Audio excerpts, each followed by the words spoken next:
din oraș și să găsească o mașină să vină după el ca să ia haine.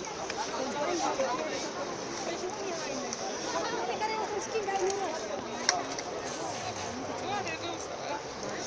Cum îl cheamă? Ungureanu Ion. Dar n-a văzut că pe aici eu cred că trecea des. N-a sunat, domne, n-a sunat trenul. N-ai văzut, domne, să suni.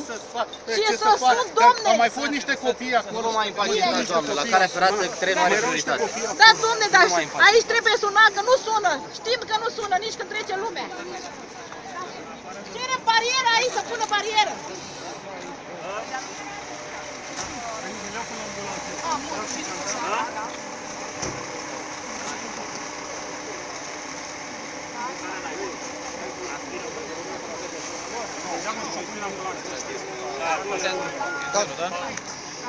Nu, e bine, 0-0. 0,00. Puteți să mă treceți pe